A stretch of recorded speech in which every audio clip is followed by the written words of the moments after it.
അല്ലാഹു സുബ്ഹാനഹു വ തആല പറയുന്നത് അർ-റിജാലു ഖവ്വാമൂന അലൻ നിസാ ബിമാ ഫദ്ദലല്ലാഹു ബഅദഹും അലാ ബഅദിൻ വബിമാ അൻഫഖൂ മിൻ അംവാലിഹിം. പുരുഷന്മാർ, ഭർത്താക്കന്മാർ സ്ത്രീകളുടെ കൈകാര്യകർത്താക്കളാകുന്നു, അവരുടെ നിയന്ത്രണമുള്ളവരാകുന്നു. കാരണം അല്ലാഹു ചിലർക്ക് മറ്റു ചിലരേക്കാൾ പദവികൾ നൽകിയിട്ടുണ്ട്. അതുകൊണ്ട് ഭർത്താവിന് ചില പദവികളുണ്ട്.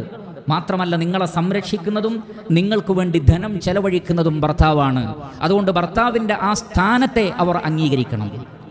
സൂറത്തുൽ ബഖറയിൽ അല്ലാഹു സുബ്ഹാനഹു വ തആല പറഞ്ഞു, വലഹുന്ന മിസ്ലുല്ലദി അലൈഹിന്ന ബിൽ മഅറൂഫ്.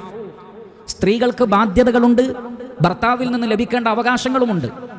രണ്ടു കൂട്ടർക്കുമുണ്ട് ബാധ്യതകളും അവകാശങ്ങളും. എന്നാൽ വലിർരിജാലി അലൈഹിന്ന ദറജ, പുരുഷന്മാർക്ക് സ്ത്രീകളെക്കാൾ പദവി കൂടുതലുണ്ട്. ഈ യാഥാർത്ഥ്യത്തെ അവർ അംഗീകരിച്ചേ മതിയാകൂ.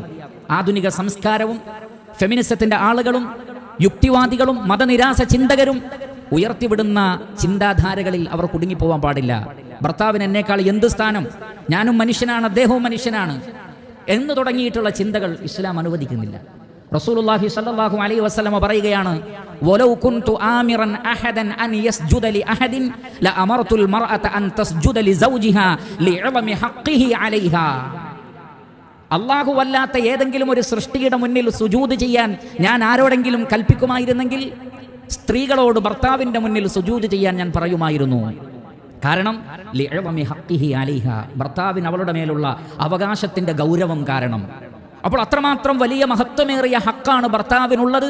അത് തിരിച്ചറിയുക എന്നുള്ളതാണ് ഭർത്താവിന് നൽകേണ്ടുന്ന ഏറ്റവും വലിയ അവകാശം എന്ന് സ്ത്രീകൾ മനസ്സിലാക്കണം.